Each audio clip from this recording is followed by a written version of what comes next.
Olá, semeadores! Bem-vindo ao canal Boa Semente. Eu sou o pastor Júlio César, pastor aqui da igreja AD Bangu, pastor presidente, pastor Sóstenes Silva e pastora Maria Cláudia, para quem deixamos a paz de Cristo. Está começando mais uma EBD.com. É o quadro onde nós apresentamos, nós comentamos as revistas de editora Betel dominical. Estamos no primeiro trimestre de 2023, estudando sobre o Evangelho de Marcos, o servo e a missão no serviço da obra de Deus, escrito pelo pastor Abinair Vargas Vieira.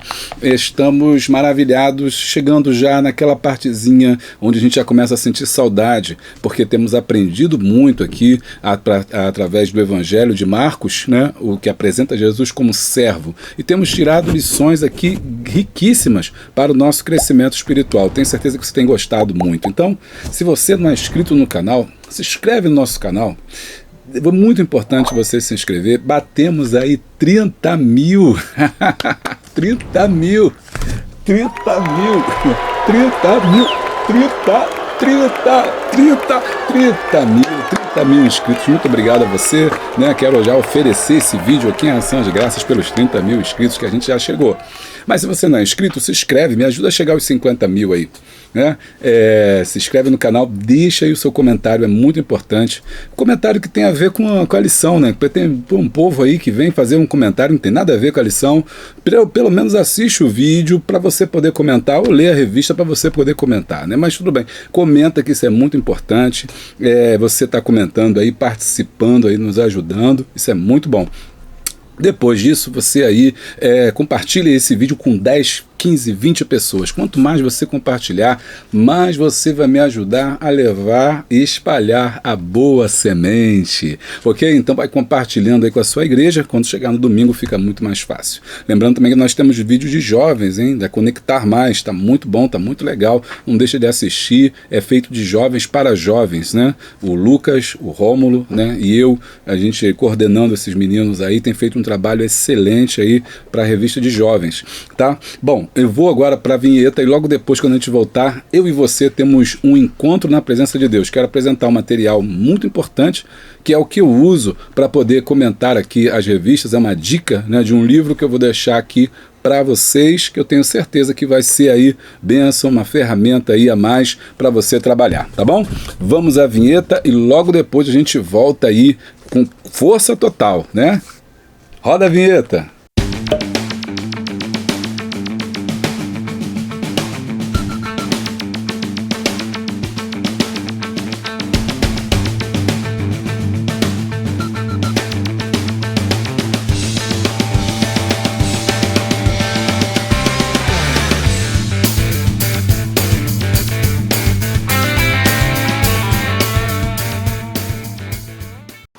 E aí, já voltamos.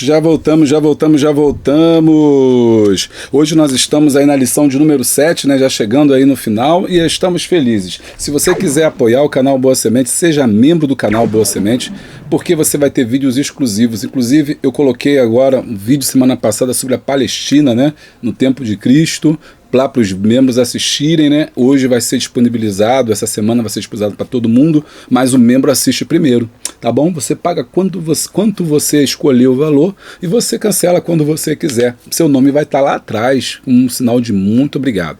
E se você for apoiador, eu tenho um material exclusivo também para vocês. Então o nome também está lá. Muito obrigado pela ajuda de vocês, tá?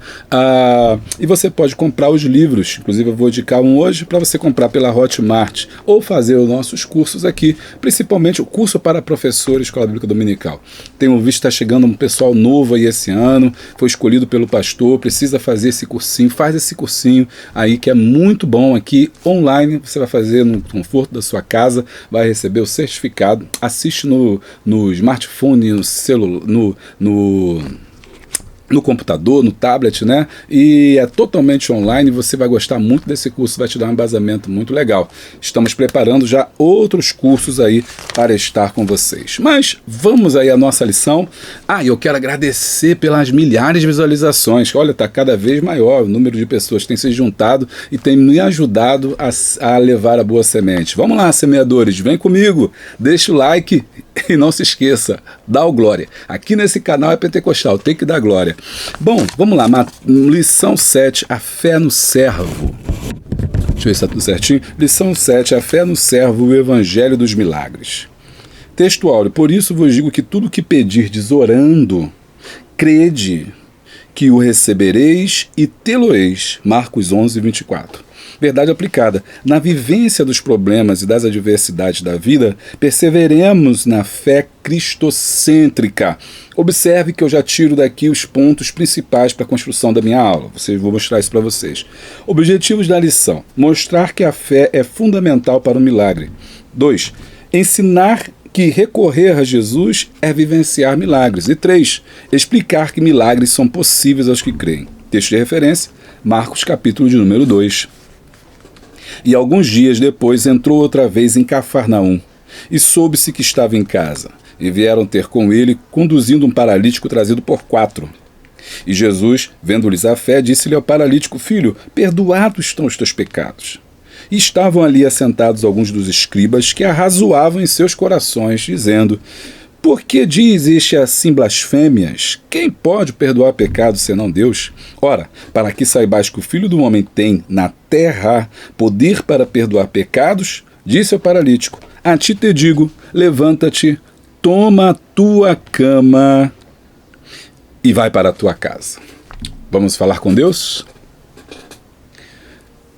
Senhor nosso Deus, nosso Pai, em Tua presença gloriosa estamos nesse momento te agradecendo por estarmos, ó Deus, debruçados sobre a Tua palavra e humildemente te pedindo que o Teu Espírito Santo nos conduza mais uma vez. Que possamos entender e compreender o que Tu queres para nós, Senhor. Ensina-nos a Tua palavra, não para que nós fiquemos orgulhosos, para que fiquemos cheios de nós mesmos, mas que para que fiquemos vazios de nós e cheios da Tua graça. Ensina-nos, Senhor, o que é a fé no servo. Ensina-nos, Senhor, o que são milagres e ajuda-nos, Senhor, a crer nos milagres ainda hoje, porque nós cremos, ó Pai, que a Tua palavra é poderosa e neste momento agirá sobre nós. Conduza-nos nesse estudo. Abençoa cada professora, cada semeador e semeadora que se juntar a nós, Senhor, nesta grande família espiritual, Senhor, que é a Tua igreja, para aprender de Ti. Fale conosco, sacia-nos, orienta-nos, guia-nos, Senhor, através da Tua palavra. É o que nós te pedimos no nome poderoso de Jesus. Amém. Bom, irmãos, aqui você percebe que eu tiro a minha lição em algumas palavras-chave, né, que eu começo sempre conversando com vocês para entender o tema que a gente vai estudar. Bom, a primeira questão é o texto áureo, ele fala, né, por isso vos digo que tudo que pedirdes em oração, crede, o recebereis e tê-lo-eis. Crer é fé. Verdade aplicada, ele repete esse conceito dizendo: na vivência dos problemas e das adversidades da vida, perseveremos na fé cristocêntrica. Então, o tema de hoje é milagre, ok? Milagre. Então eu tenho que explicar para vocês o que é milagre. Ok? Então é assim que eu construo a minha lição e é assim que eu indico você a construir o seu estudo. Eu tenho que explicar o que é milagre. As pessoas têm que saber o que é milagre. Eu tenho que explicar que esse milagre ele só acontece através da fé. Como diz em Marcos 11, crede e o recebereis e tê-lo-eis. Então, a fé é o instrumento pelo qual o milagre se realiza na nossa vida. Mas não é qualquer fé. Aí eu aprofundo um pouco mais com o detalhe que ele traz para a gente, que é a fé cristocêntrica. Então, milagre e fé cristocêntrica são os dois pontos principais dessa lição. Entendeu? Ficou fácil, né? Milagre e fé cristocêntrica são os dois pontos principais dessa lição. Vamos falar de um por um e depois a gente entra na nossa lição e você vai compreender que vai ficar bem fácil. O que é milagre? Milagre é algo extraordinário. Milagre é algo que acontece que foge os padrões naturais. Quais são os padrões naturais? Nascer, crescer e morrer. Esses são os padrões naturais. Todos nós estamos presos naquele mundo físico que eu falei para vocês. Lembra da semana passada quando eu falei que existe o mundo físico e o mundo espiritual e que eles se conectam, mas Jesus comanda e tem autoridade sobre todos os mundos porque ele criou? Muito bem. O mundo físico é esse mundo natural e nós estamos presos dentro dele, ok? Então, Esses são os pontos principais para que a gente possa entender, tá? Que eu e você adoeceremos, eu e você ficaremos alegres, tristes, enfim, faz parte da vida natural, e isso é uma questão já que a gente conhece bem. Um milagre é quando esse mundo natural, quando essa lógica natural é rompida, quando quebra os parâmetros do mundo natural. Nascer, crescer e morrer, mas de repente nesse processo vem uma doença e essa doença vai levar você à morte e você consegue debelar essa doença. Ali você quebrou os padrões naturais, os padrões da lei física. Também nós podemos dizer que esses padrões são os padrões da lei física. Isso são milagres. Esses milagres são coisas extraordinárias. Agora, preste atenção, milagres não acontecem todo dia. Por isso são milagres. Ok? Milagres não acontecem todo dia. Não é toda vez que a gente ora e acontece um milagre. Não é todo dia que acontece um milagre na nossa vida. E é por isso que o milagre é tão especial. Por isso que o milagre é tão importante. Né? Por isso que nós buscamos e cremos no milagre. E é por isso que quando ele acontece, nós entendemos e glorificamos a Deus, porque entendemos que ele quebrou o padrão natural do mundo por causa de nós. Está entendendo? Agora, o milagre ele não acontece por acaso. O milagre não é algo que você tropeça na rua e aconteceu o milagre. Você desceu do ônibus, tropeçou. Peraí que eu tropecei no milagre aqui. Jesus me fez um milagre aqui. Não, milagre não, acontece dessa forma. Os milagres acontecem por algum propósito. Todo milagre na nossa vida tem um propósito. Se não tem propósito, não tem milagre. Ok? Escreve pra gente, comenta aí pra gente. Todo milagre tem um propósito. Se não tem propósito, não tem milagre. Por que muitas vezes não acontece milagres hoje, ou não acontece milagre na sua vida, na igreja, na vida de quem quer que seja? Porque às vezes nós pedimos algo a Deus cujo propósito não é o propósito que é o propósito de Deus. Às vezes pedimos a Deus alguma coisa para o nosso próprio bem, para a nossa própria glória, para o nosso próprio crescimento, para às vezes até mesmo para o nosso orgulho. Senhor, faça isso na minha vida, né? Para que se cumpra a tua palavra, para que todos vejam que tu és Senhor. Faça isso na minha vida para que as pessoas... Então, na verdade, essa oração orgulhosa Deus não ouve, porque não é uma oração que vai glorificar a Deus, mas vai glorificar a mim. Na verdade, eu estou orando, pedindo a Deus para que aconteça um milagre, mas não que as pessoas olhem para aquele que fez o milagre, mas para aquele que foi objeto do milagre. E aí eu começo a me apresentar como, olha, tá vendo como é que Deus me ouve? Deus me fez milagre na minha vida. E aí você tira o foco principal daquele que realizou o milagre para aquele que foi o objeto do milagre. Então, Deus não dá a sua glória a outrem e por conta disso esses milagres não acontecem. E é por isso que a gente não tem visto tantos milagres, porque geralmente esses milagres são pedidos não para a glorificação do eterno, mas para a glorificação do homem, para a glorificação do ser.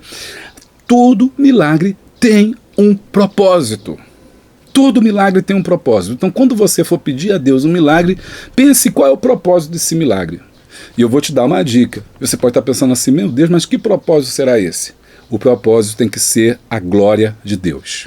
Quando você pedir um milagre, peça um milagre para que o nome dele seja glorificado. Não para que o seu nome seja glorificado, não para que as pessoas digam, como você ora, você é uma mulher de oração, você é um homem de Deus. Não, para que as pessoas olhem e digam, Deus fez algo tremendo.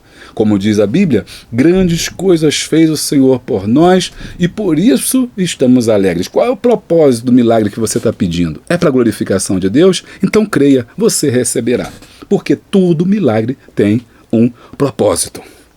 O livro que a gente está estudando de Marcos é um livro que tem dezenas de milagres. E é o tema que a gente vai estudar hoje. E a gente vai estudar que cada um desse milagre que é narrado por Marcos tem um propósito específico. E é isso que nós vamos destrinchar hoje aqui com você.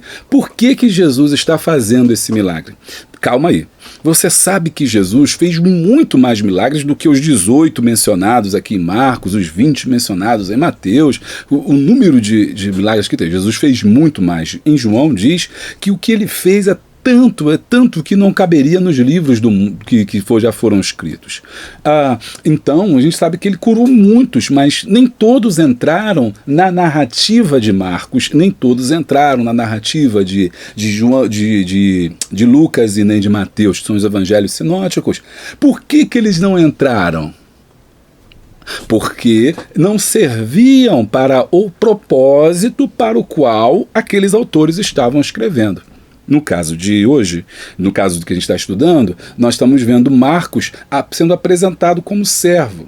E cada milagre tem um propósito de mostrar àqueles que estavam ali ainda vivos, a comunidade judaica da época, que Jesus era o Messias Deus, o Messias servo, e que cada milagre que ele fez, ele não fez por fazer, mas aqueles milagres apontavam para Jesus. Você está entendendo? Então, os milagres, cada milagre tem um propósito. O judeu vivia uma vida também de milagres, não era novidade acontecer milagre. A questão era que os milagres não eram qualquer milagres, mas eram milagres que, quando eles acontecessem, a comunidade iria olhar e dizer: opa, esse aí não é qualquer milagre, isso é um sinal, e esse sinal aponta para quê? Aquele que está realizando, ele não é um homem natural, ele não é um homem qualquer, mas ele é o próprio Messias.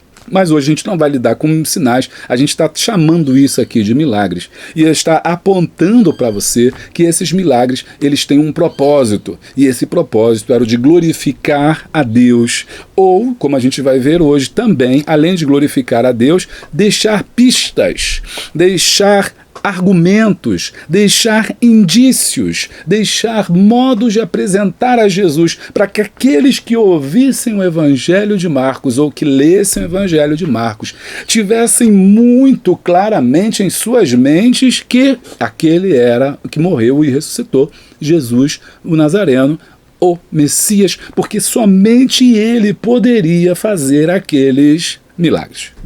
Ok? Muito bem. A segunda parte é a fé cristocêntrica. O que é fé cristocêntrica? A fé cristocêntrica o nome já diz, é uma fé em Cristo. É por isso que esses milagres acontecem, porque esses milagres acontecem baseados numa fé cristocêntrica, uma fé que não é baseada em mim, nem em você, nem na igreja, nem na denominação, nem no pastor, nem no professor, mas é uma fé baseada em Cristo. Ela é cristocêntrica. A vontade dela é a vontade de Cristo e não a minha vontade. Essa é a fé. É uma fé madura, é uma fé especial no sentido de que ela pode me apontar, me aponta e me mostra, né, como Cristo ele traz para nós essa base para que eu coloque nele a minha fé. Não acontecerá milagres, como eu disse, quando eu coloco o propósito para outra coisa, para desviar o propósito dela por qualquer motivo, ou quando a fé não está em Cristo. Então não há milagre. O milagre só acontece quando a fé está em Cristo. Por isso ele diz, na verdade aplicada, na vivência dos problemas e adversidades da vida, ou seja, quando nós atravessamos os problemas e dificuldades, nós temos de ter uma fé cristocêntrica, ou seja, uma fé que Cristo vai socorrer através de milagres. Os milagres são reais, ainda Deus rompe com padrões humanos e naturais quando ele deseja se intervir em favor dos seus servos, em favor daqueles que acreditam, mas não para que a glória seja dos seres humanos, mas para que a glória seja de Deus. Deixou um like aí? Gostou dessa introdução? Então, esse é o tema principal. Em Marcos, capítulo de número 2, que é o texto de hoje, a gente retorna a um texto que a gente já viu aí na lição 4 ou 5, acho que foi na 4, sobre o paralítico. E aí você pode pensar assim, bom, mas a gente já estudou isso. A gente já estudou. Mas lembra que o enfoque ali foi a questão da casa, foi a questão do perdão dos pecados daquele homem. Foi a primeira coisa que Jesus fez, perdoou os pecados. E quando Jesus perdoa os pecados, aqueles judeus as pessoas começam a ficar arrazoando. O que é arrazoando, né? Falando dentro delas mesmas, murmurando. Essa é a pior coisa, murmurador, né? Vamos falar bastante hoje sobre murmuradores. Murmurador, quem é esse que pode perdoar pecado? Eles nem falaram, eles só murmuraram. Mas Jesus é Deus e ele viu os corações. E ao ver os corações falou, por que vocês estão arrazoando aí? Por que vocês estão murmurando no coração aí? Para que saibais que o Filho do Homem tem poder não só para perdoar pecados, a ti te digo, levanta e anda. E aí que ele cura aquele homem. Hoje o enfoque que o autor pega, ele vai pegar o mesmo texto, como ele vai pegar outros textos de curas em Marcos, que a gente já viu, e vai fazer um outro enfoque, que foi a questão dos companheiros dele. Inclusive a gente fez aquele vídeo para mostrar como é que era a casa. Se você não assistiu, você assiste, para você ver qual foi o trabalho que aqueles homens tiveram de entrar na casa e tal, e furar o telhado, quebrar o telhado, descer aquele homem. Hoje o foco é nos amigos do paralítico. Tá? A fé que os amigos do paralítico tinham. O paralítico tinha fé, mas os amigos também tinham muita fé, porque se eles não tivessem fé, eles não iam se dar o trabalho de fazer o que eles fizeram. Vem comigo então, dando glória, que tem muita coisa boa. Os hinos são 476, 484 e 519. Bom, veremos na presente lição o poder e a compaixão do servo demonstrados na operação de milagres, assim como a relevância da fé cristocêntrica, já expliquei, que se expressa no clamor, na busca, na submissão e perseverança por parte dos necessitados. Ou seja, eu creio em Cristo, Ele irá fazer, Ele vai quebrar os padrões da natureza, se possível for, mas agirá, né, de forma a trazer a cura. 1. A fé no servo e as suas consequências. O Evangelho de Marcos traça com graça que todos aqueles que recorreram ao servo com fé foram socorridos por ele. 1.1. Os amigos do paralítico demonstram fé no servo. Certa ocasião, Jesus estava em Cafarnaum e imediatamente se espalhou a notícia de que ele se encontrava em determinada casa. Vou parar aqui e vou comentar por você, porque você já conhece esse texto, a gente já viu lá atrás. O enfoque que ele dá aqui é que os amigos, eles têm fé. Jesus está chegando agora em Cafarnaum, está em Marcos capítulo número 2, mantenha aí a sua Bíblia, faça como eu, mantenha a sua Bíblia aí também aberta, a Bíblia do computador também aberto aí, se você baixou aí, ó, S-Word, né, o programa, a revista aberta, e a gente vai aqui conversando. Eu vi que muita gente faz junto comigo, então fica assim junto comigo que você vai entender. Aqui no capítulo 2 é que onde Jesus retorna para Cafarnaum, a cidade que ele vai acolher. Eu já dei uma aula também sobre isso também, né? Isso aqui está igual um seminário, né? Eu já falei tomando bastante coisa para vocês. Cafarnaum foi a cidade que ele escolheu depois que ele saiu da Galiléia, ele saiu de Nazaré. Em Nazaré ele não pôde fazer milagre porque as pessoas não creram nele. Não creram porque sabia a sua origem. Aquilo que eu já expliquei aqui, as pessoas não valorizam a nossa história, não valorizam o poder de Deus em nós quando eles sabem de onde a gente vem por causa do preconceito. O preconceito é terrível. E as pessoas tiveram preconceito em relação a Jesus. Jesus não pôde operar milagre lá e foi para Cafarnaum. Quando ele chega em Cafarnaum, ele vai para uma casa, essa casa lota de gente e trouxeram os amigos. E aí os amigos trouxeram o paralítico. Então esses amigos aqui, os amigos do paralítico, demonstram fé. Porque se eles não tivessem fé, eles não teriam aberto o teto para que aquele homem pudesse entrar. Porque é uma coisa de louco isso. Eles poderiam fazer isso e o homem não ser curado. Mas os amigos tinham certeza. Se nós conseguirmos colocar o nosso amigo na presença de Jesus, ele vai ser curado. O que eu posso tirar daí? Nós temos que levar as pessoas até Jesus. Não seja das pessoas que bloqueiam, não seja das pessoas que ajudem. Não seja das pessoas que ficam na porta impedindo o milagre dos outros. Não seja daqueles que ficam na porta impedindo o milagre dos servos de Deus. Não, seja daqueles que conduzam a Jesus. Conduza o seu irmão a Jesus. Apresente o seu irmão de Jesus. Abra espaço para o milagre. Ok? Se eu pudesse dar um título para esse tópico, eu diria: abra espaço para o milagre. O que é o espaço para o milagre? É a ocasião, é a oportunidade, é o momento-chave para a ação de Deus. Se esses homens não abrissem um espaço no telhado, não teriam aberto um espaço na agenda de Cristo, não poderiam ter aberto um espaço de fé aqui para a entrada desse homem, não poderiam ter aberto uma janela, né, no mundo físico, onde se abre uma possibilidade para o milagre. Bom é ter amigos, né? Bom é ter amigos que tenham fé. Aliás, não é só ter amigos, é ter amigos de fé, porque amigo de fé te conduz a Jesus. Tá gostando? Isso aí. Já sabe o que fazer, né? Deixa o like e dá o glória. 1.2. Um dos principais da sinagoga demonstrou fé no servo. Olha só, o primeiro milagre foi o milagre na casa numa casa, um paralítico. Um paralítico não pode andar. Então, o milagre desse rapaz aponta para as pessoas que não podem caminhar. Mas ele não está falando do homem que não pode caminhar. Ele está falando de Israel.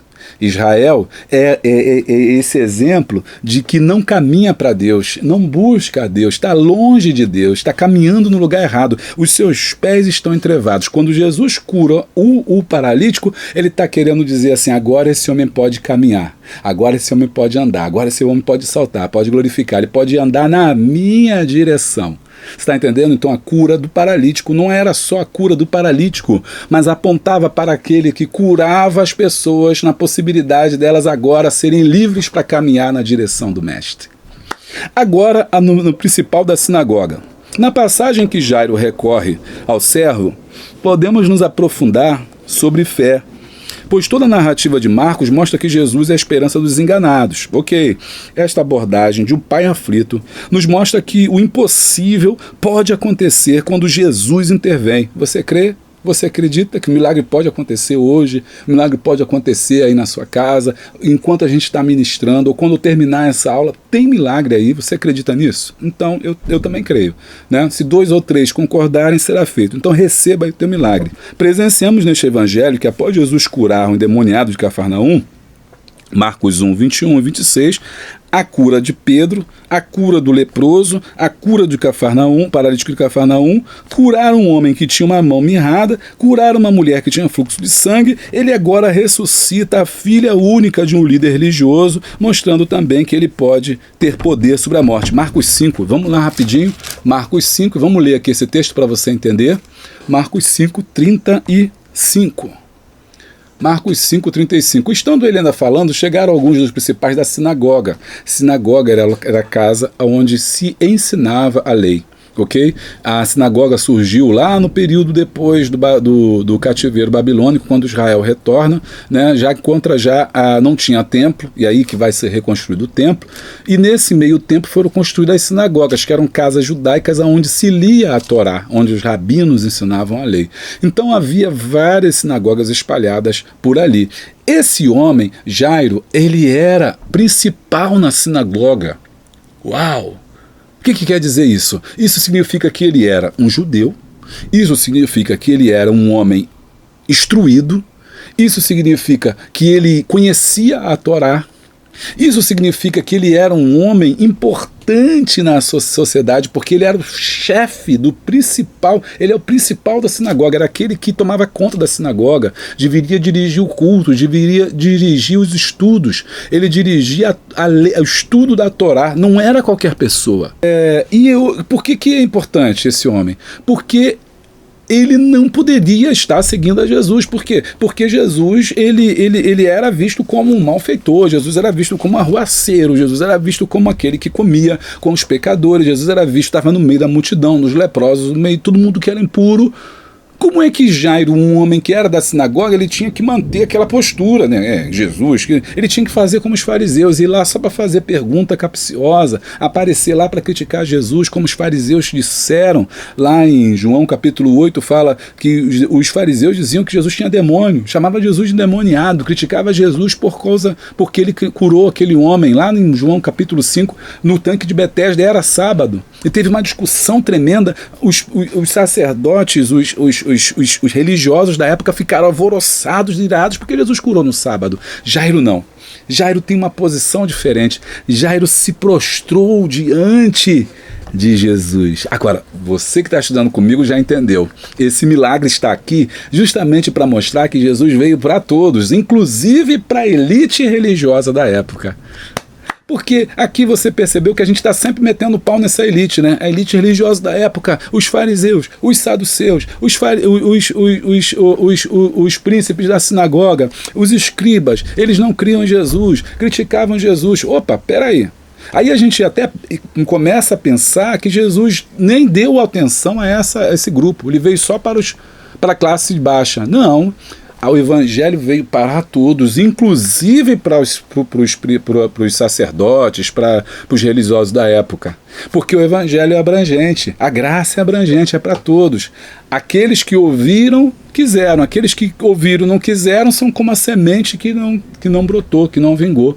Olha que coisa interessante. Então Jairo, o milagre da filha de Jairo representa que Jesus veio para todos, inclusive para a elite política. E Jairo é representante desse grupo, mostrando que não foram todos os fariseus ou religiosos da época que se voltaram contra Jesus.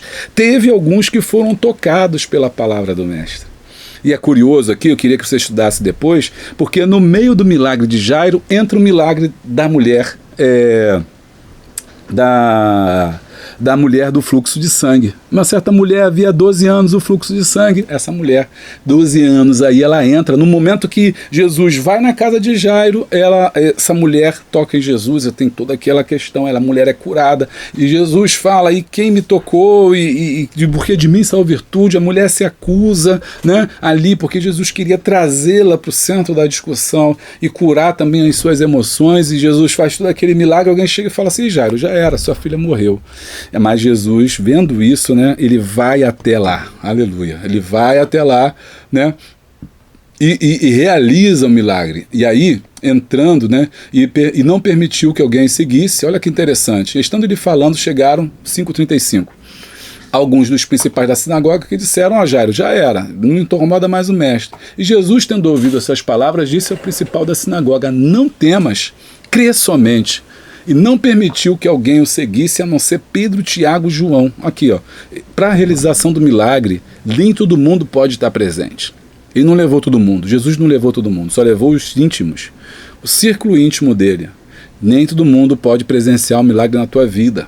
Pare de querer ficar contando um milagre para todo mundo. Pare de querer trazer todo mundo para tua casa, para tua intimidade, para as coisas que você faz. Pare de contar os teus segredos, né? Aquilo que Deus está fazendo na sua vida. Para com isso.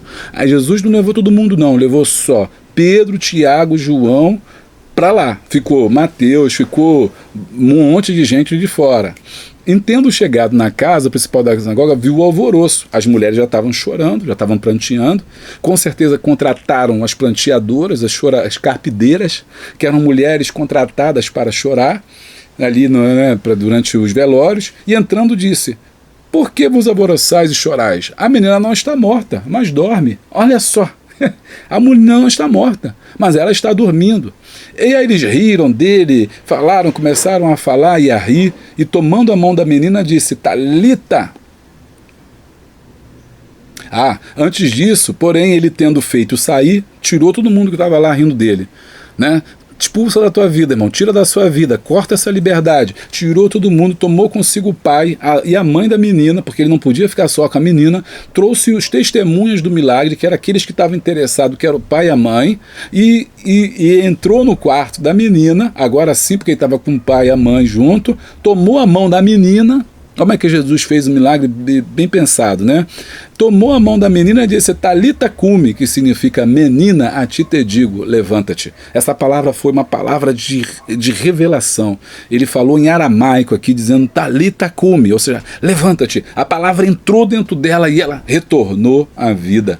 E diz a Bíblia, né, que logo a menina se levantou e andava, pois já tinha 12 anos, e assombraram com grande espanto. E mandou-lhe expressamente que ninguém o soubesse, e disse-lhe que lhe desse de comer. Olha que milagre aqui glorioso, mostrando que que esse milagre mostra?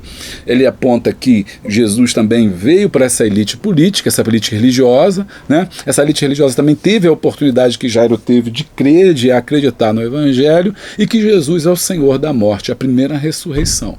Né? Aqui Jesus ressuscita a filha de Lázaro, que havia com 12 anos de idade. Agora, o que esses milagres aqui mostram pra gente? Agora vamos voltar aqui de novo para o tópico 1, ainda questão 1.2, e aí você vê uma escalada de milagre. Olha só, presenciamos neste evangelho após curar um endemoniado de Cafarnaum, nós vimos isso. Curar a sogra de Pedro, milagre dentro de casa. Curar o leproso, um homem que era impuro, um homem que estava fora da sociedade, um homem que estava fora do círculo social. Curar o paralítico de Cafarnaum, um homem que não podia andar, mas agora pode. Aqui mostra, só para a gente, né, não se perder, milagre em casa. Jesus é poderoso em casa, ele cura em casa, ele cura na sinagoga, ele cura o leproso da sociedade, aqueles que representam o pecado da humanidade. Ele cura o homem da mão mirrada, que está em Marcos 3, do 1 ao 5. Estava lá no templo, mas ele estava com a mão mirrada, não podia adorar, ficava com a mão toda ressequida. Jesus sabia, chamou ele para o centro e curou aquele homem. Isso está em Marcos, capítulo de número 3. Cadê? Marcos 3, do 1 ao 5. Estava observando se o curaria no sábado. Ou seja, os homens da sinagoga. Será que Jesus, o que Jesus vai aprontar aí? Hoje é sábado, porque a sinagoga só abria no sábado, okay? Que era o dia que o judeu se reunia para estudar a lei. E disse ao homem que tinha a mão mirrada: levanta-te e vem para o meio. Olha, irmão, chamou aquele homem para o meio, e o homem estava todo com medo, porque se alguém descobrisse que ele estava ali com a mão mirrada, ele podia ser apedrejado, porque ele não podia, ele era um homem doente. A lei excluía, a interpretação que eles faziam da lei excluía os doentes, leprosos, pessoas imperfeitas, pessoas que tinham qualquer tipo de defeito, hoje que a gente não chama de defeito, né? A gente chama de necessidade especial. As pessoas que eram excluídas. E então ele não podia estar lá na sinagoga, mas ele foi. Jesus sabia que ele estava lá, falou assim: eu vou te curar você, vem para frente. Ou seja, trouxe aquele homem para o meio. Ele veio com muito medo, né? Levanta-te e vem para o meio. E perguntou-lhe aos homens que estavam observando, vendo o que Jesus ia fazer: é lícito no sábado fazer bem ou fazer mal? Salvar a vida ou matar? E eles se calaram. Eles sabiam que era lícito fazer o bem, todo mundo sabe. E olhando para eles em redor com indignação, condoendo-se da dureza do seu coração, disse ao homem: estende a tua mão. E ele estendeu a mão, e foi restituída a sua mão sã como a outra. E tendo saído os fariseus, tomaram logo conselho com os herodianos contra ele, procurando ver como matariam. Aqui, olha que coisa interessante. Então, quando Jesus falou, ele estava com a mão toda escondendo, porque ninguém podia saber. Jesus falou assim: estende a mão. E aí, na hora que ele fala, a palavra de Deus é poderosa, né? A cura vem, esse é um sinal, esse é um milagre. Olha só, a cura vem, estende a tua mão. Na hora que ele fala estende, a palavra de Jesus é assim, irmão. Ninguém pode deter a palavra de Jesus. É a palavra, é o logos, é o verbo. Ela age. A palavra foi poderosa, né? Entrou dentro das mãos dele, dos artérios, dos nervos, dos ossos, esticou.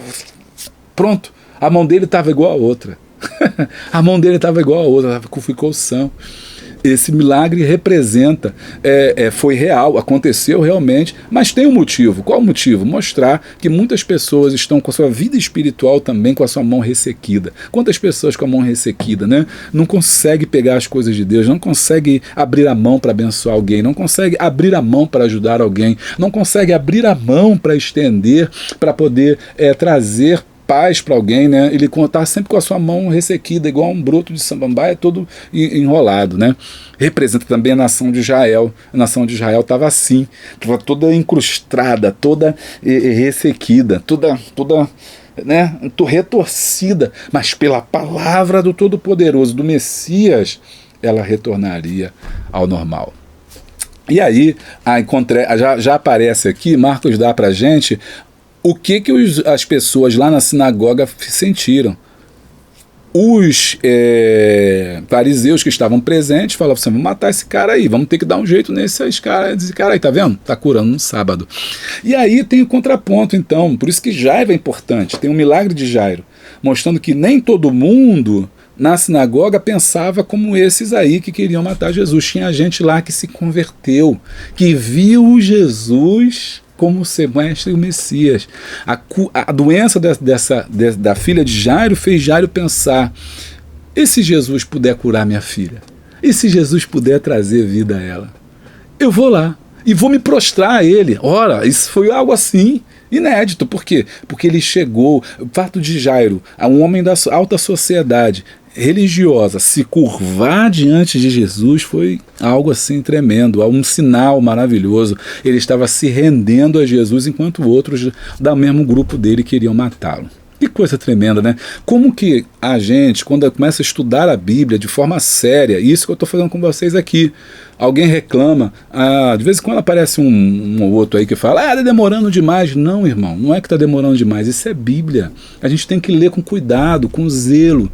A gente não pode ler de qualquer maneira, a gente tem que entender, interpretar, tem que pedir ao Espírito Santo que nos ajude. Nós temos que entender o que a gente está lendo, para não falar besteira, e se a gente não ler dessa forma, interpretar dessa forma, a gente vai perder ensinamentos riquíssimos para a nossa vida.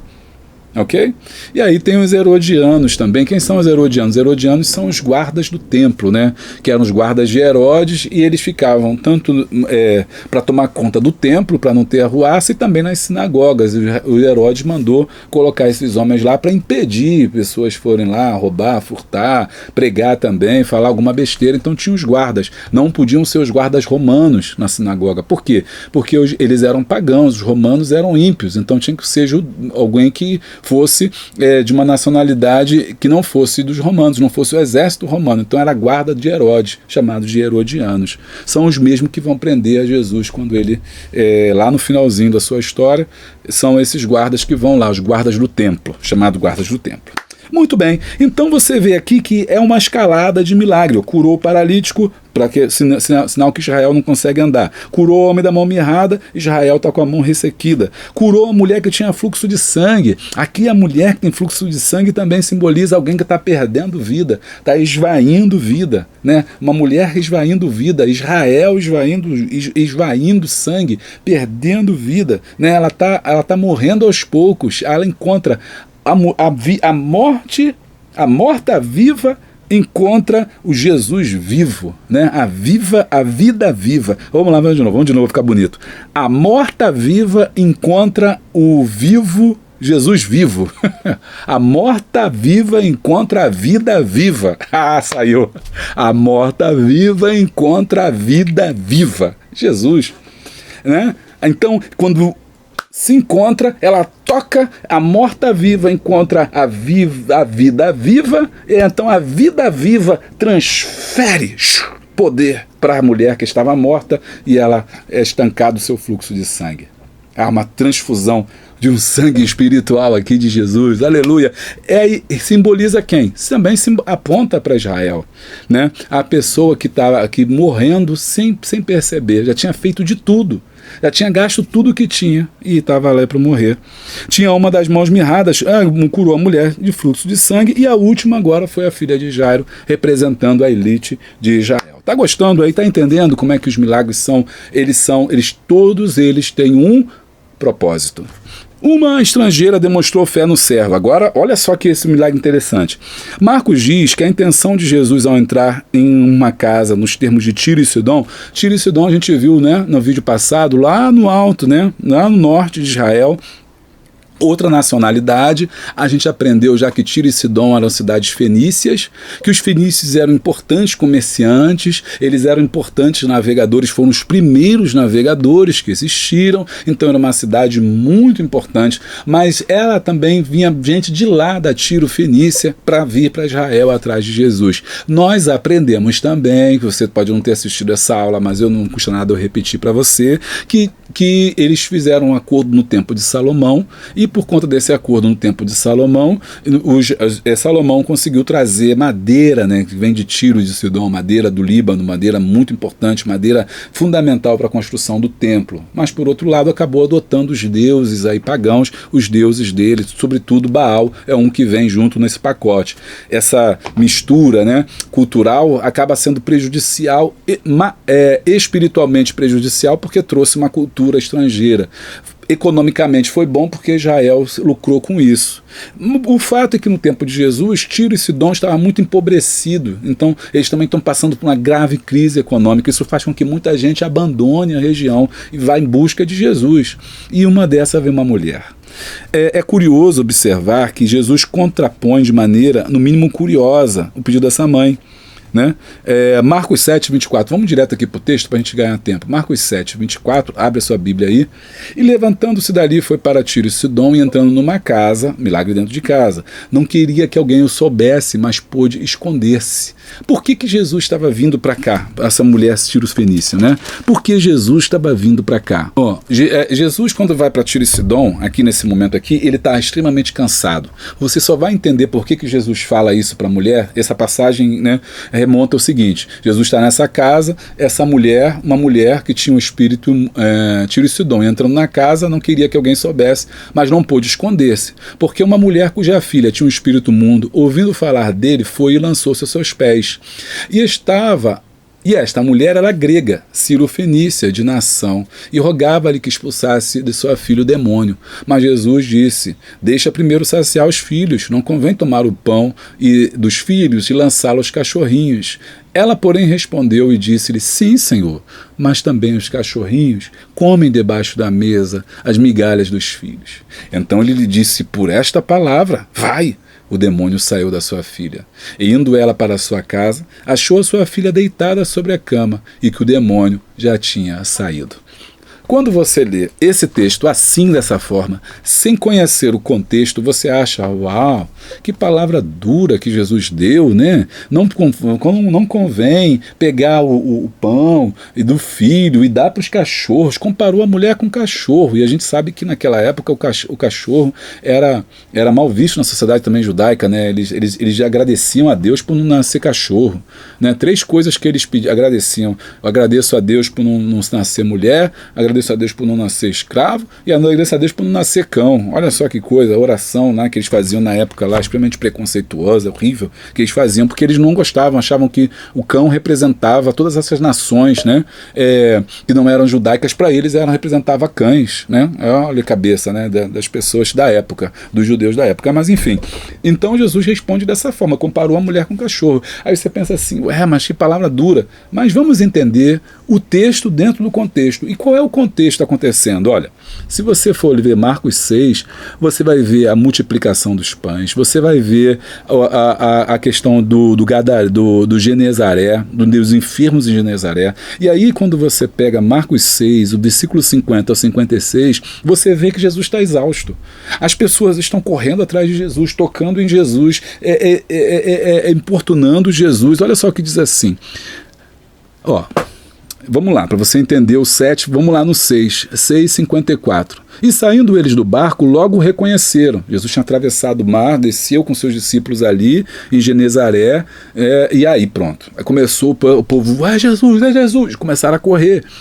E correndo toda a terra em redor, olha que coisa tremenda, começaram a trazer em leitos, onde quer que sabiam que ele estava, os que achavam enfermos. Então as pessoas começaram a catar enfermo na rua. E você está doente, vamos embora, está doente, vamos embora, vamos levar, vou levar. Assim como aquele homem paralítico foi levado pelos seus amigos, existia muita gente que fazia isso, carregava seus amigos. Então começaram a levar, trazer enfermo, trazer amigo, trazer parente. E onde quer que entrava, ou em cidade, ou em aldeia, ou no campo, apresentavam os enfermos na praça e rogando-lhe que o deixasse tocar, ao menos na orla do seu vestido, e todos que tocavam saravam. Então não era só aquela mulher está aqui, por quê? Para mostrar que mulheres também eram curadas. Mas todos que tentavam também tocar. Aquela mulher não tirou isso do nada, de vou lá e vou tocar e vou ser curada, que nem muita gente prega. Eu vou lá e vou tocar. Não, gente, as pessoas tocavam e eram curadas. Todos eram curados? Não sei. Aqui diz que todos que tocavam saravam. Então, imagina, né? Tocando e sendo curado, tocando e sendo curado. Você não tem horário para comer, para dormir, para deitar. E era o que estava acontecendo com Jesus. Jesus ficou exausto. E por estar exausto, ele saiu de Israel e foi para Tiro e Sidom, porque lá não era judaico, então ele achou que lá ia ficar tranquilo, ninguém ia lá perturbá-lo. Quando ele entrou na casa, ele falou assim: não fala para ninguém que eu estou aqui. Mas não adiantou, né? Ele não fala para ninguém que eu estou aqui, mas não adiantou, porque quando a mulher que era grega, que estava na região da Cirofenícia, ela foi lá e suplicou pela filha dela. Jesus, quando disse isso, foi a parte humana. Aqui você tem as duas partes juntas, né? O 100% Deus e 100% homem. Como ele dissesse assim: mulher, eu estou cansado, né? Eu não tenho paz nem um minuto, essa multidão não me deixa.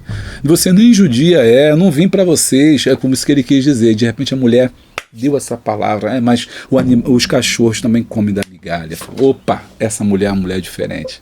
Essa mulher é uma mulher de fé. Ela não é judia, mas é uma mulher de fé. Porque a fé não é uma exclusividade do judeu, é para quem crê. Aleluia. E a salvação não é para exclusivo para uma nacionalidade, né? É para todos, inclusive os milagres.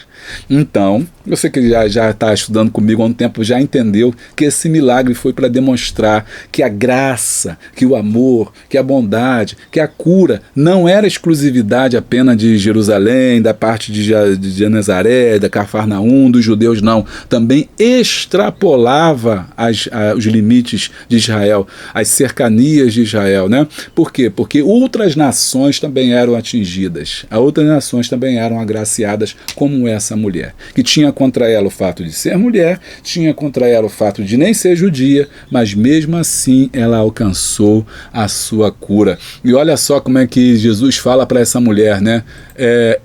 E ela, porém, respondeu. Então ele disse: por essa palavra, né? Vai, e o demônio já saiu da tua filha. Então, no mesmo momento que ele declara a palavra, o demônio lá na casa dela já tinha saído da sua filha. Aqui, novamente, né, nós vamos, o autor não fala isso, não trabalha isso, mas é interessante você notar como é que a palavra de Deus é poderosa. Menina, levanta-te, Talita cumi. E a palavra, ela entra. A palavra de Jesus é poderosa, ela entra no corpo, ela entra pelos ouvidos, ela entra na alma, ela vai na divisão da alma e do espírito, ela mesma é ação, ela age, ela mesma cura.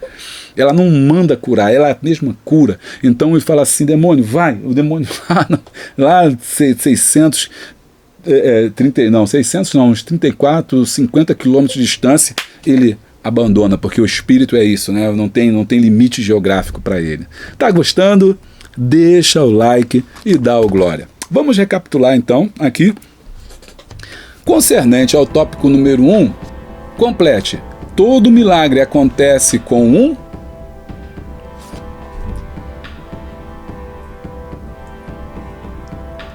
muito bem, propósito. Tópico de número 2, recorrer ao servo é vivenciar milagres. Recorreram a Jesus pela cura da sogra de Pedro. Nos 3 anos do seu ministério na terra, Jesus realizou vários milagres. Um destes milagres foi a cura da sogra do seu discípulo, Pedro. Marcos informa que ao entrar na casa de Pedro estava uma mulher que estava febril. Marcos 1,30.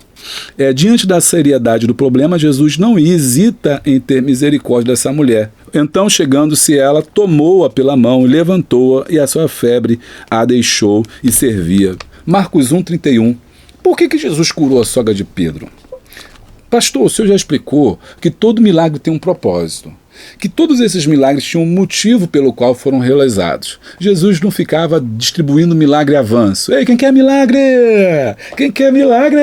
Toma milagre! Receba milagre! Esse lado, milagre! Esse lado, tem bênção! Esse lado, chave de casa! Este lado, portas abertas! Esse lado, prosperidade! Quem quer? Não. Jesus não distribuía milagre. Milagre é para quem crê, não é para quem quer. Cada milagre tinha um propósito. Qual era o propósito da cura? Os homens devem estar pensando assim comigo: meu Deus do céu, vai curar logo minha sogra? Não vou, logo a sogra de Pedro? Meu Deus do céu, por que está aqui? Bom, brincadeiras à parte, e as sogras que nos perdoem, né, pela brincadeira, só para quebrar o gelo, para não ficar tão cansativo. Mas por que ele cura a sogra de Pedro? A resposta aqui, Marcos 1, qual é o propósito? Marcos 1,31. Então, chegando-se a ele, tomou-a pela mão e levantou-a, e a febre a deixou, e servia-os. A mulher, a sogra de Pedro, foi curada para servir a Jesus. O que eu aprendo? Como é que eu aplico isso? Nós somos curados não para ficar em casa. Jesus não curou a gente para você ficar na rede, balançando, tomando suco de maracujá, não. Para tomando pererê, tererê, seja o que for, não. Jesus me curou e agora eu vou ficar tomando meu tererê o resto da vida. Não, Jesus não cura a gente para isso. Esse não é o propósito do milagre na tua vida. Jesus nos cura, Jesus nos traz um milagre, ou faz um milagre na nossa vida para que nós possamos servi-lo. Então esse é o propósito do milagre da cura dessa mulher. Ela foi curada para servir. Você foi curado por Deus? Então sirva a Deus.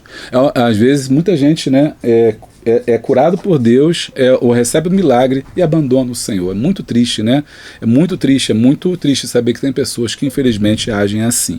Mas não é assim que a Bíblia ensina. Por isso, 2.1, recorrem a Jesus pela cura da sogra. 2.2, o leproso recorreu ao servo por sua cura. Por falta de espaço, não é possível falar sobre todos os milagres, eu sei, estou entendendo. Um destes milagres realizados pelo servo encontramos no Evangelho Sinótico, quando o leproso se aproxima dele, rogando-lhe que o cure daquela terrível enfermidade. Repare que o autor voltou lá no começo, né, mostrando um milagre que aconteceu, isso foi logo no início, Marcos 1,40, no início do ministério de Jesus. Diz assim: e aproximando-se dele um leproso, e rogando-lhe, e pondo-se de joelhos diante dele, dizia: se queres, bem pode limpar, meu filho, se você quiser, pode me curar. Nesta hora assistimos que mais uma vez o Filho de Deus teve compaixão e disse: eu quero. Olha que coisa tremenda. Ser limpo. Afigura-se que após dizer essa palavra, no mesmo instante, a lepra desapareceu e aquele homem ficou curado. Marcos 1,40. Aqui representando o quê? O que esse leproso representa? O leproso representa o pecado, né? Representa eu e você que nos arrependemos do pecado. Esse leproso sou eu, esse leproso foi você que aceitou a Jesus e pedimos: Senhor, pode me curar. E o Senhor quis nos curar. Ele desejou nos curar e nos limpou. 2.3. O cego Bartimeu recorreu ao servo por sua cura. Não temos dúvida alguma do estabelecimento aqui do cego. Aqui, Marcos 10:47. Vamos rapidinho para o texto. Marcos 10:47, senão o vídeo fica muito longo. E ouvindo que era Jesus de Nazaré, começou a clamar e a dizer: Jesus, filho de Davi, tem misericórdia de mim. E muitos o repreendiam para que se calasse, mas ele clamava cada vez mais: Filho de Davi, tem misericórdia de mim. E Jesus, parando, disse que o chamassem, e o chamaram o cego, dizendo-lhe: tem bom ânimo, levanta-te, que ele te chama. E ele, lançando de si a sua capa, levantou e foi ter com Jesus. E Jesus, falando, Jesus disse-lhe: que queres que eu te faça? E o cego lhe disse: mestre, que eu veja. E Jesus lhe disse: vai, a tua fé te salvou. E logo viu e seguiu a Jesus pelo caminho. Gente, eu tenho uma mensagem maravilhosa sobre isso. Se você quiser saber mais sobre o cego Bartimeu, né?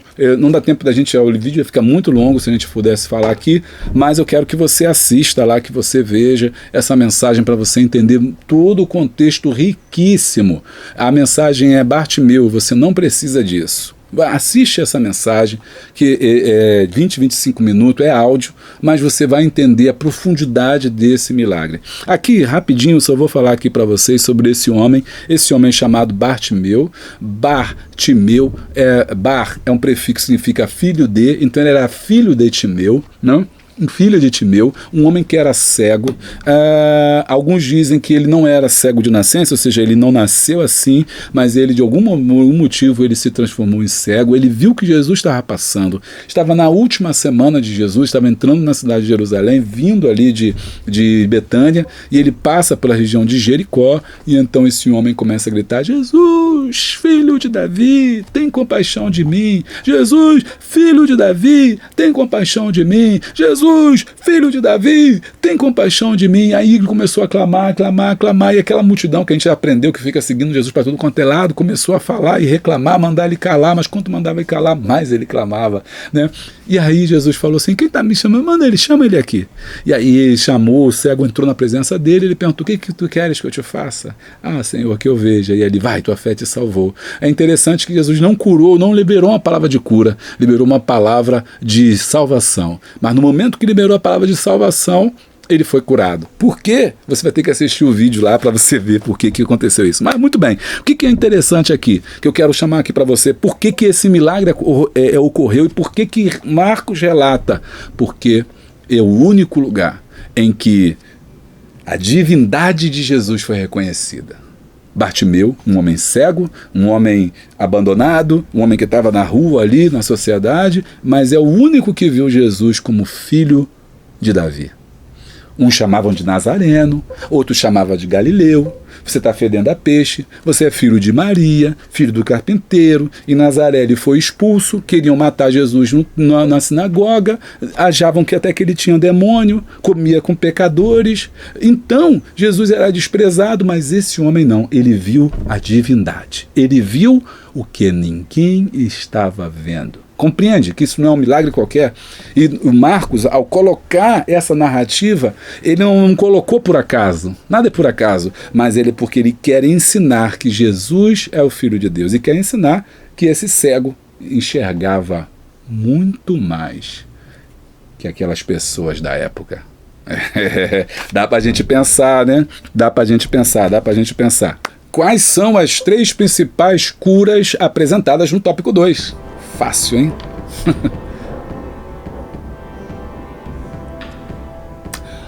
Muito bem! A cura da sogra de Pedro, a cura do leproso e a cura de Bartimeu.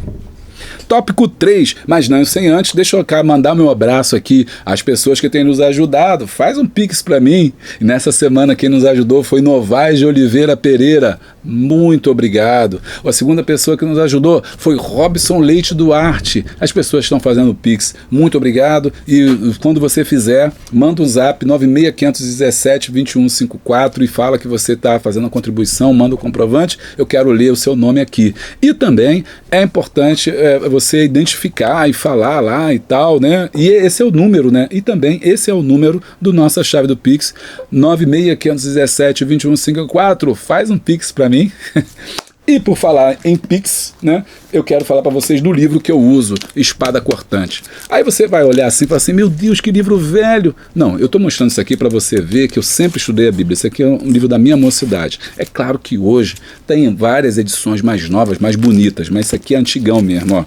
1985, do tempo dos milinguidos. Deixa eu mostrar aqui, ó, do tempo dos milinguidos.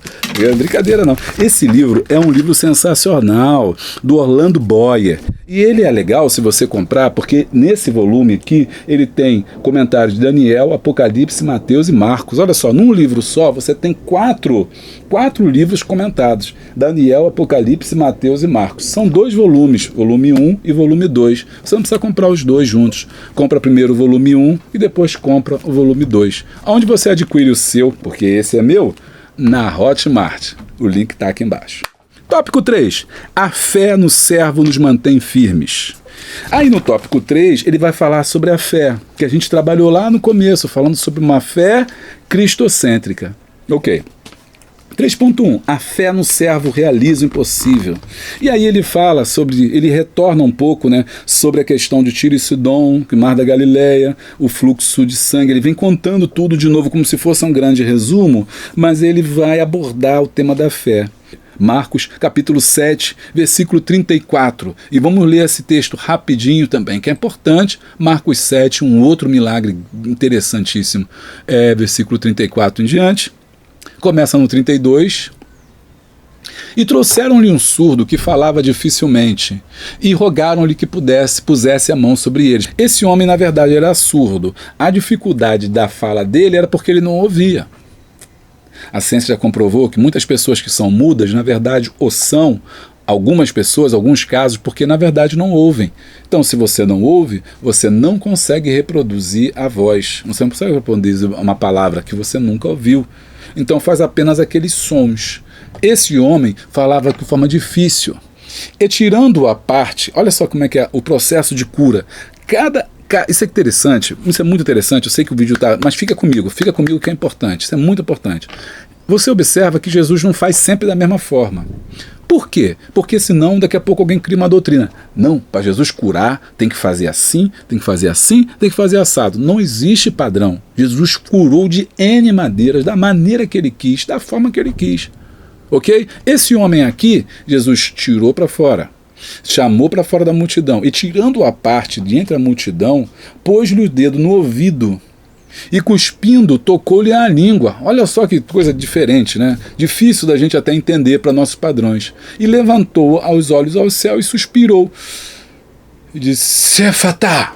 E quando ele fala, ele suspira Efatá, a palavra de Deus, a palavra do Eterno, né? A palavra do próprio Deus entra pelo ouvido dele e abre o ouvido dele e abra-te. Os ouvidos abriram e aquele homem começou a ouvir. Olha que tremendo. Jesus trouxe para o centro, mostrando que ele falou assim, ó, separa, sai do meio do grupo, sai do meio da multidão. Lembra que eu já ensinei sobre a multidão? Às vezes a multidão te atrapalha? Sai do meio do centro. Agora vem para cá. Tocou no local da enfermidade, né? Que eles acreditavam que a pessoa até que tocava era impura, mas Jesus foi lá mostrando que não tinha nada disso, ele era o dono da vida. Tocou, e aí ao tocar, ele cospe, né? E tocou na língua, para abrir, e depois que ele tocou na língua, ele disse Efatá, e se abriu. Ok? Agora isso quer dizer que para a gente curar alguém tem que fazer isso? Não. Quer dizer que Jesus havia múltiplas formas de cura. Como é visto naquele instante, os ouvidos do homem se abriram, a sua língua se soltou e começou a falar sem dificuldade. Você que já está com a gente já está expert. Gostou da palavra? Expert. Expert. Você que já está expert, ou seja, que já está fera na Bíblia, aqui estudando no ebd.com, o que esse milagre simboliza? Simboliza as pessoas que estão com seus ouvidos fechados para a palavra. Não ouve a palavra, não consegue entender a palavra. É preciso que Deus abra os seus ouvidos. Efatá, abra os seus ouvidos para que possa ouvir a palavra do Senhor. E após ouvir a palavra do Senhor, possa falar a palavra do Senhor. Porque você só pode falar aquilo que você ouviu. Por quê? Porque o crer vem pelo ouvir. E o ouvir a palavra de Deus. Está gostando? Deixa o like aí logo. Tá esperando o quê para deixar o like nesse negócio aí? Tô com o dedo mirrado aí. Então, deixa o like e dá glória. A fé era para ter... Olha só, o último vídeo teve 10 mil visualizações. Por que não tem 10 mil likes? Tem alguém devendo, roubando like aí. Tô brincando, vamos lá. 3.2, a fé no servo faz a diferença. Ou seja, a fé em Jesus faz a diferença. Talvez você me pergunte, mas como manter a fé diante das aflições? Ou seja, como é que eu posso ter fé diante das dificuldades?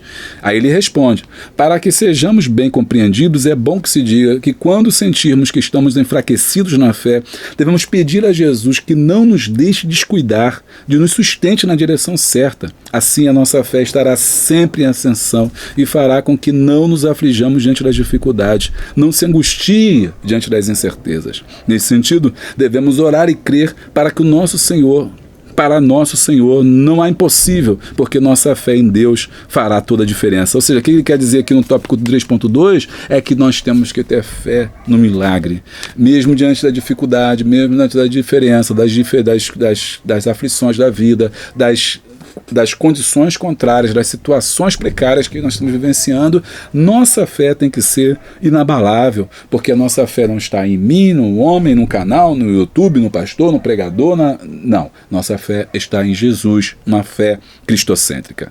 E essa fé cristocêntrica, 3.3, a fé no servo produz milagres. Então, quando eu e você cremos em Jesus, nós vivemos os milagres que ele produz, que ele faz em nossa vida. Podemos dizer sem medo de errar que não basta apenas acreditar em nosso Senhor, senão expressarmos nossa fé dele. Ou seja, não basta só você dizer que crê, eu acredito. Mas cadê a fé? A fé é na hora da luta, a fé é na hora da prova. Notamos que Marcos, em seu evangelho, nos mostra que se depositarmos nossa fé em Jesus, é possível testemunharmos o milagre em meio às tempestades da vida. Neste evangelho, assistimos que quando o Filho de Deus esteve na terra, ele sempre socorria os necessitados que eram conduzidos até ele. Desse modo, podemos dizer que a fé em Jesus Cristo é um manancial inesgotável de possibilidades. Temos que conduzir as pessoas a Jesus, temos que levar as pessoas a Jesus e incentivá-las a acreditar em Jesus e ter fé no seu milagre.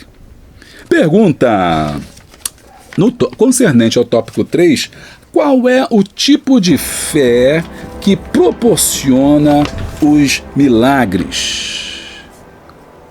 Essa é difícil, hein? Pensa aí. Qual é o tipo de fé que proporciona milagres? Muito bem, fé cristocêntrica. Conclusão, como vimos na lição, o milagroso agir do servo está intimamente relacionado ao exercício de seu ministério, porque seus milagres são a confirmação da sua divindade e o testemunho do cumprimento das promessas de Deus para o seu povo.